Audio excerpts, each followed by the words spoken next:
안녕하십니까. 오랜만에 뵙겠습니다. 이재용의 오늘 진행하는 이재용 아나운서입니다. 오늘 이 시간에는 지난번에 한번 뵀어요. 아주 열심히 하는 분입니다. 최병욱 전 국토교통부 노동조합위원장 모시고 함께 얘기를 나눠보도록 하겠습니다. 어서 오십시오. 예, 안녕하십니까. 예. 지금 국토교통부 공직생활 마무리하고 한 달이 지났다고 들었는데 예. 더 분주해지셨다면서요? 소감하고 지금 뭘 하고 계신지 얘기 좀 해주시죠. 현직에 있을 때보다 훨씬 바쁘게 네. 사람들을 만나고 있는데요. 지역민들과 적극 소통을 통하면서 지역 주민들의 현안을 파악하고 이를 토대로 제가 할 수 있는 일들을 지금 찾고 있는 중입니다. 네. 제가 중앙부처 특히 이제 경제부처 중에 가장 큰 국토교통부에 근무한 경험도 있고요. 특히 15개 이제 중앙부처가 함께하는 정부 세종청사 연합회 제가 회장을 맡은 경험을 토대로 지역을 위한 역할이 무엇일지 또 실질적으로 도움을 줄 수 있는 방안이 뭔지 모색하고 있는 일을 하고 있습니다. 지역민과 적극 소통하는 일을 하고 있다. 예. 열심히 하고 있다. 예. 뭔지 알겠는데. 예. 국토부 공직생활하는 동안 참 바쁘셨잖아요. 예, 맞습니다. 특별히 기억나는 일이 있다면 뭐가 있겠습니까? 저 역시 이제 일용직부터 시작해서 국토부 최초의 삼선위원장까지 올라오기까지 저 역시도 상당히 고생을 많이 했던 네. 입지전적인 인물이라고 할 수 있는데요. 사실 가장 그 열악한 환경에 있는 화물 노동자들의 어떤 제도 개선을 했던 부분들이 생각납니다. 2010년으로 기억하는데요. 화물 운전자들 과적이라 그러죠. 짐을 많이 실으면 처벌하는. 이 형사처벌에서 행정처분으로 바뀌면서 이제 그 과태료를 사전에 납부를 하게 되면 20% 감경 혜택이 있습니다. 그런데 대형 화물차를 운전하다 보니까 이 아무래도 주차가 용이한 변두리 지역의 원룸이라든가 숙박업소에 거주하는 경우가 많습니다. 그러다 보니까 아무래도 사전 그 과태료 고지서를 송달을 받지 못해서 그 혜택을 누리지 못하는 경우가 많았습니다. 그래서 이 제도 개선을 하면서 현장에서 과태료 안내문을 직접 작성하게 하고 이메일 주소를 적게 하고 QR코드를 통해서 확인할 수 있게끔 만든 제도를 개선했습니다. 그걸 통해서 이제 감사원에서 사실 처분만 하는데 감사원에서 우수 공직자로 저를 선정했던 기억이 나고요. 그래서 제가 노조에 뛰어든 가장 큰 이유도 아무래도 정책의 입안자에게 바로 이런 제도 개선을 얘기할 수 있는 자리가 뭘까 고민하던 중에 노동조합을 하면 아무래도 공무원 노조는 사용주가 국민이다 보니까 국민의 목소리를 가장 잘 전달할 수 있을 것 같아서 노동조합에 또 투신하게 됐던 것 같고, 그 중에 또 마지막으로 하나 제가 또 생각나는 것은 저희들 공무원 노동조합하고 공공기관 노동조합은 정부의 정책을 현장에서 집행하는 업무를 하게 됩니다. 그러다 보니까 정책의 문제점이나 개선점 또는 국민들이 가장 불편해할 수 있는 정책의 문제를 가장 먼저 피부로 느낍니다. 그 어떤 문제를 해결하기 위해서 18개 국토교통부에 있는 18개 공공기관과 연대체를 만들어서 우리가 정책연대를 해보자 해서 그 정책연대체를 만들어서 현재까지 운영되고 있는 것이 가장 기억에 남는 것 같습니다. 네. 실질적인 제도 개선을 위해서 노력했고 성과가 있었고 그걸 바탕으로 해서 직접적으로 내가 이걸 선택할 수 있는, 결정할 수 있는 사람들과 만나야 되겠다. 그런 결심으로 노동조합, 노조위원장이라는 타이틀을 가져야 되겠다. 이렇게 생각을 했고 더 범위를 넓혀서 18개 기관과 연합을 해서 더 정책적인 대안을 마련하고자 했다. 맞습니다. 이런 말씀이세요. 그렇습니다. 근데 이제 노조위원장이다. 노조위원장이라는 타이틀이 지역에서 활동을 하시는데 이게 득이 됩니까? 이게 오히려 좀 화가 됩니까? 어떻습니까? 이게 참 포항은 아무래도 이제 공장 또 포스코 공단이 많이 있습니다. 아무래도 노동자들이 많이 살고 있는 이제 지역이기도 합니다만은 그래도 보수가 보수 지역이라고 봐야죠. 아무래도 그러다 보니까 노동조합에 대한 어떤 국민들의 정서나 눈높이는 아직도 이제 파업이라든가 점거, 뭐 쇠파이프 네. 뭐 이런 걸 많이 생각하는 것 같아요. 그래서 조금 노동조합에 대한 뭐 아직까지는 불이익이라는 그런 생각 안 해봤습니다만은 제가 생각했던 노동조합은 사회적 가치를 참 창출해보자고 계속적으로 외치면서 노동운동의 패러다임을 한번 전환해보자 했고요. 그래서 지금 지역민들을 만날 때마다 공무원 노조, 특히 제가 함께했던 국토부 노조의 사회적 가치 창출했던 부분들을 많이 설명합니다. 또 포항에 지진이 있었을 때, 포항이 흰남노 태풍으로 고통을 받았을 때, 그리고 강원 산불 피해 복구 현장에서 저희들이 자원봉사했던 역할들, 이런 부분을 통해서 공익을 우선시하는 노조라는 그 부분을 많이 설명하고 많이 또 이해시키고 하는 부분을 하고 있습니다. 그러니까 오해 없으시기 바랍니다. 이런 예. 말씀이신데. 맞습니다. 예. 국토부에 계시면서 예. 어떻습니까? 지금 이제 고향이 포항이시잖아요. 예, 그렇습니다. 포항에서 지역민들, 우리 고향 주민들을 위해서 일하고 싶다 이런 말씀을 하시는 건데 예. 포항을 위해서 또 그쪽에서 울릉도까지 포함되는 거 아니에요? 예, 맞습니다. 네, 울릉도 지역 현안에 또 많은 관심을 가지신 것으로 알고 있어요. 예. 어떤 일을 하셨습니까? 참으로 제가 많은 도움을, 직접적인 일은 뭐 국회의원이 계시고 네. 시장님이 계시니까 그분들이 직접적인 어떤 정책을 또 만들고 직접적으로 어떤 국회를 설득하는 작업도 했겠습니다만은, 저는 정책을 집행하는 그 부처에 근무를 하면서 사실 기초지자체가 230여 개가 됩니다.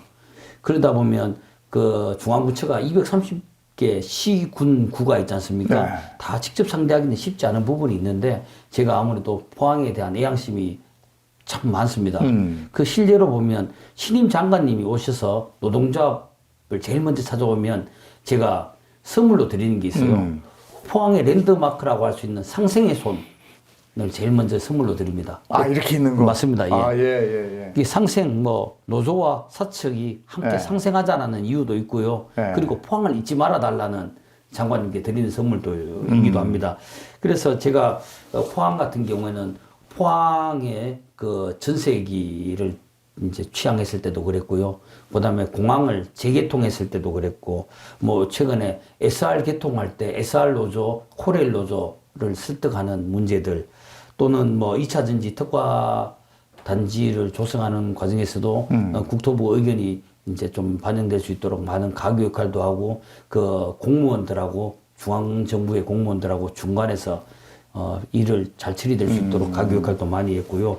특히 울릉도 같은 경우에는 아무래도 육지와 접근성이 사실 어려운 게 사실이었습니다. 울릉공항 문제가 하루빨리 이렇게 개항돼야 되는데, 정부 예산 중에 울릉공항하고 흑산도공항에 추진하는 예산이 인천국제공항하고 한국공항공사에서 수익금을 일부 정부에서 보존받는 걸로 네. 되어 있는 구조인데요. 그 공항 회계가 코로나 팬데믹 상황에서 적자를, 인천국제공항이 적자를 보면서 아무래도 예산이 좀 누락된 부분이 있었는데 그 예산을 다시 복귀할 수 있도록 했던 기억이 가장 크게 좀 납니다. 근데 이런 것들이 이제 사람을 만나서 풀어야 되는 일들이잖아요. 예. 그 친화감이 있으신가 봐요. 그러니까 다양한 인적 네트워크나 그 다양한 인맥을 활용해서 이런 일들을 풀어내야 되는데 그런 것들이 확실히 있는 것 같아요. 그렇게 인적 교류를 활발하게 하시는 이유가 있습니까? 고맙습니다. 이 공무원 노조는 사실 법과 제도와 규정을 바꾸는 것이 가장 큰 어떤 목적이라 할 수 있는데요. 법을 바꾸려고 하면 뭐 국회도 설득을 해야 되고 정부, 각 노동단체 이런 다양한 부분에 많은 분들을 이렇게 두루 만나게 됩니다. 사실 이렇게 보면 국회, 정부 또 이해 관계자들 두루 알아야 되기도 하지만 또 언론단체 또 시민사회단체하고 함께 해야만은 법도 개정할 수 있고 정부도 맹마찬가지 뭐 기재부 또는 각 그 정책하는 부서도 맹마찬가지일 것입니다. 그러다 보니까 그 예로 화물연대 작년에 운송 거부 사태가 있었고 올해 이제 포항에 포스코가 파업 일보 직전까지 가는 상황이 있었습니다. 그 상황에서 이 파업으로 이루어진다면 사실 지금 상황에서 굉장히 어려운 상황이 될 수도 있었는데요. 정부와 노동계, 그 사측, 노사정의 중간 가교 역할을 또 했던 것들도 이런 어떤 다양한 인적 네트워크를 형성하게 되는 그런 과정인 것 같습니다. 그 역할을 하면서 정부의 인물도 알게 되고 국회 인물도 알게 되고 그러면서 그 10년이 흐르면서 인적 네트워크라고 제 가장 큰 소중한 자산이라고 네. 할 수 있을 것 같습니다. 그렇게 다양한 활동을 할 수 있는 비결이 뭡니까? 이제 제가 사실 문석열 대통령 취임하시고 노동계에서는 제가 유일하게 대통령 대통령직 인수위원회 정무사법행정부과 이제 자문위원으로 참여하면서 아무래도 노동의 패러다임을 좀 더 현장에 접목시켜야 되겠다 이런 생각을 가졌고요. 그 이후에 대통령 직속에 지방균형발전위원회, 국가균형발전위원회요. 국가균형발전위원회와 지금 현재는 대통령 소속의 경제사회노동위원회 또 자문도 하고 있고요. 지역으로 본다면 포항시청 노조 그리고 포스코 노조에 또 자문도 하고 있고요. 최근에는 제가 한국노총의 출신은 아니지만 140만 우리나라의 제1노조이기도 한 한국노총의 또 정책자문위원을 맡아서 또 활동을 하고 있습니다. 이런 부분들은 아무래도 사회와 소통함으로써 이제 상생 발전할 수 있는 노동운동을 확산 좀 시켜달라 이런 어떤 내막에 그런 뜻이 담겨 있지 않겠나 하는 생각이 듭니다. 그러니까 일이 오면 마다하지 않는 게 비결인 것 같아요. 아까 흰남노 말씀도 잠깐 하셨는데 포스코 제철소가 침수되는 뭐 이 지역에는 큰 재난이었잖아요. 예, 맞습니다. 근데 그때 이제 건설 중장비들 보면 국토교통부라고 써 있는 예. 중장비들이 많이 보였다. 예. 그거 하셨습니까? 예. 그때가 작년 9월 6일 정도로 기억합니다. 네. 이제 흰남노가 이제 포항에 상륙하면서 그 포스코 앞에 냉천이라는 천이 있습니다. 이제 지방 하천인데요. 만조 시간대에 겹치면서 범람을 합니다. 네. 범람을 해서 그 우측편에 있던 아파트 지하 주차장이 침수돼서 10명의 사망자가 발생하고요. 또 포스코가 이제 창사 이래 첫 번째 가동이 중단됩니다. 그러면서 이제 포스코가 6개월 동안 복구하는데 시간이 걸리고 재산 피해는 어마무시할 정도로 네. 많은 피해를 보게 됩니다. 그런데 이 물이 빠지고 그 냉천에는 뻘과 바위로 가득 차게 됩니다. 그런데 TV에 일기예보에 또다시 14호 태풍 남마돌이 경북 동해안을 향해서 그 지금 북북 동진한다는 일기예보 보도가 되면서 그때가 아무래도 추석 연휴였던 걸로 네. 기억합니다. 장비를 구하기에는 포항시에도 여력이 없었고 이런 암담한 상황에서 그때 추가 피해를 입는다면 포스코도 그렇고 포항시도 그렇고 어마어마한 피해가 예고된 상황이었는데 그때 저희 뇌리를 스쳐갔던 게 이제 국토관리사무소에 있는 중장비가 생각났습니다. 네. 예, 부산국토관리청에 보면 5개 국토관리사무소가 있습니다. 예, 부산, 경남, 대구, 경북에 5개 국토관리사무소에 30여 대의 중장비를 동원해서 그 하천을 정비해서 추가 피해가 없도록 막았던 일이 있습니다. 네. 아무래도 그때가 제가 생각했을 때 포항을 위해서 가장 큰 어떤 역할을 하지 않는가. 그러셨네요. 예, 네. 포스코도 그렇고 또 포항시민도 그렇고 어떻게 보면 국가로 보더라도 네. 그건 큰 피해를 막았다. 가장 고마운 것은 그때 제 부탁에 한 걸음에 달려와 주신 우리 조합원 동지들한테 네. 굉장히 감사하다는 말씀도 이 자리를 빌어서 드리고 싶습니다. 그러네요. 그 일하시고 나서 막걸리라도 좀 받아주셨습니까? 이번 겨울에 포항에 맛있는 과메기를 좀 보내도록 하겠습니다. 그렇죠. 과메기 예. 맛있겠네요. 그죠? 예. 보내도록 그때 하겠습니다. 그 예. 수해 우리가 생각을 해보면 예. 그 물관리 일원화 이것도 좀 영향이 있었다고 그때 보도에서 봤어요. 예. 근데 대표적으로 물관리 일원화에 반대하셨었죠. 예. 예. 그때 사실 이제 2017년으로 알고 있습니다. 네. 이 문재인 정부가 출범하면서 이제 업무 지시 5호로 이제 물관리 일원화를 이제 얘기를 하게 됩니다. 국토부에서 공무원이 뭐 행정부의 수반인 대통령께서 업무 지시에 반대할 수가 없는 입장이지 않습니까? 제가 유일하다시피 이제 물관리 일원화를 반대하는 입장을 논리를 펴고 계속 반대를 했는데 뭐 아무래도 국토부 노조는 한계가 있었고요. 뭐 그대로 이제 문재인 정부 마지막 판까지 하청까지 넘어가면서 이제 다 모든 물 관리가 환경부로 넘어갑니다. 근데 제가 봤을 때 선수와 심판이 한 몸이 돼서 안 된다는 제가 취지에 계속 네. 얘기를 했고요. 네. 환경부는 환경을 규제하고 단속하고 지도하는 부처고 국토부는 사업을 하는 부처입니다. 네. 근데 이제 환경부가 단속도 하고 이제 규제도 하는 부처가 사업까지 같이 한다면 굉장히 또 문제가 있고요.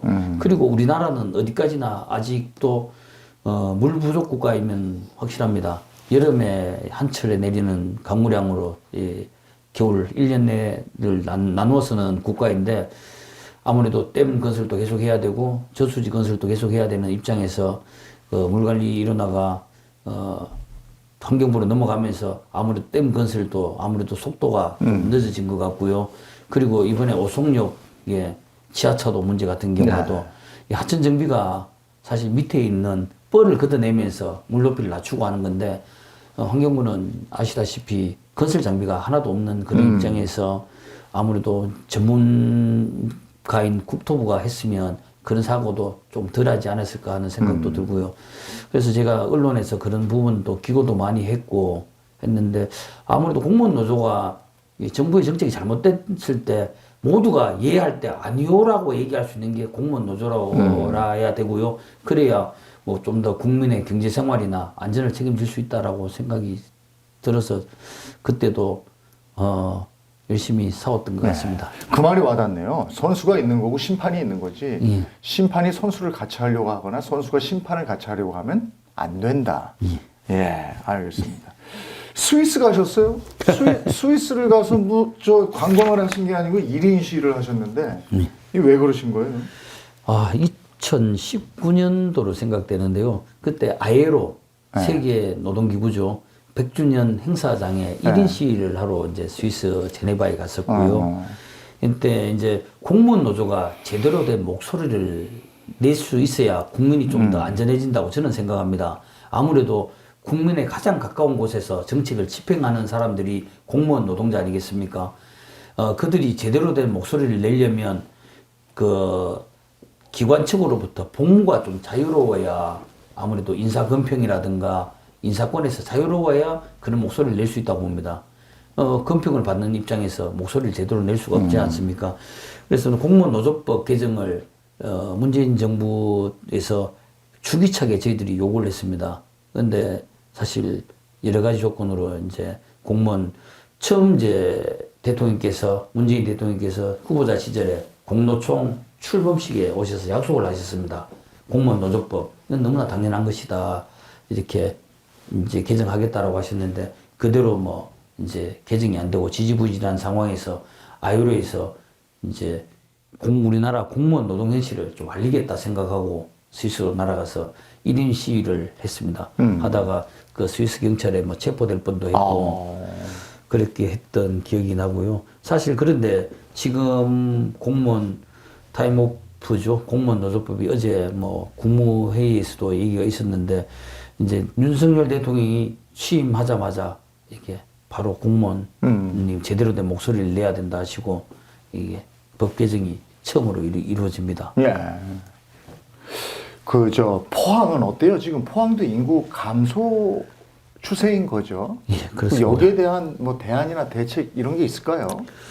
참 어려운 문제이긴 합니다. 이게 뭐 포항만의 문제는 아니고 네. 뭐 지방 도시가 수도권은 점점 가면 갈수록 비대해지고 있고 지방은 자꾸 지방 소멸의 위기에 놓여져 있는데 아무래도 제가 볼 때는 뭐 기본적인 정주 여건이 문제가 아닌가 생각되고요. 그러려면 교육, 그다음에 의료, 주거 환경들이 좋아져야 하는데 다행스럽게 포항은 그래도 이번에 글로컬 대학으로 선정된 포항공대 그리고 한동대와 같은 우수한 교육기관도 있고요.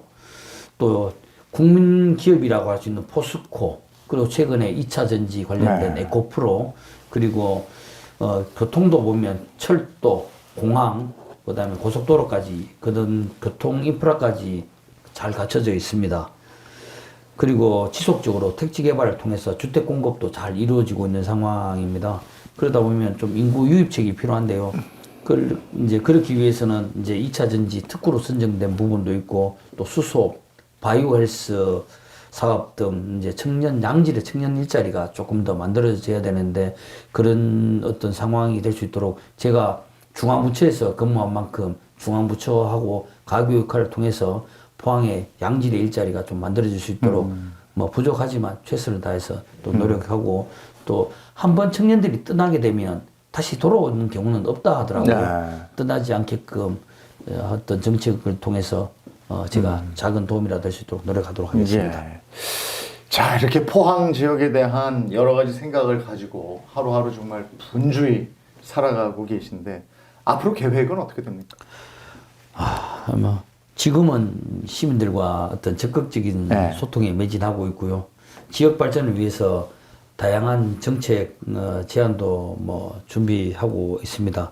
제가 국토교통부에 근무했던 만큼 다양한 주택 정책뿐만 아니라 교통 정책을 통해서 지역이 좀 더 발전할 수 있는 방안을 모색하겠고요. 아무래도 기업이 하기 좋은 도시가 되려면 노사 관계가 일단 기본적이 돼야 될 것 같습니다. 상생의 노사 문화를 만드는데 제가 앞장서서 노동 또 국토부의 전문가이기도 하지만 노동에서는 제가 최고 주종목 아니겠습니까? 네. 그 노사 상생을 통해서 건전한 노사 문화가 정착이 돼갖고 기업하기 좋은 도시를 만들 수 있도록 포항이 또 산업 도시인 만큼 기업하기 좋은 도시를 만들겠고 뭐 그런 일을 통해서 좀 포항을 좀 더 발전할 수 있도록 네. 노력하겠습니다. 그리고 제가 그 공직 생활도 가장 밑바닥에서 삼선 노조위원장까지 이렇게 온 만큼 누구보다 시민들의 눈높이 그리고 시민들의 정서를 잘 알고 있고 단 하루도 포항을 떠나지 않고 포항을 살아왔던 사람으로서 포항 전문가임을 자처할 수 있습니다. 좀 저에게 많은 관심과 격려를 해주시면 좀 더 포항이 발전할 수 있도록 예. 최선의 노력을 다할 수 있도록 하겠습니다. 아니, 오늘 오랜만에 뵀는데 지난번에 뵀을 때보다도 더 에너지가 있으시네요. 고맙습니다. 네, 뭐 뭔가 하려는 의지도 보이고 그렇습니다. 이재용이 오늘은 최병욱 전 국토교통부 노동조합 위원장과 함께 했습니다. 앞으로 뭘 하시든지 간에 에너지 있게 더 잘 하시라고 믿습니다. 오늘 함께 해주셔서 고맙습니다. 감사합니다.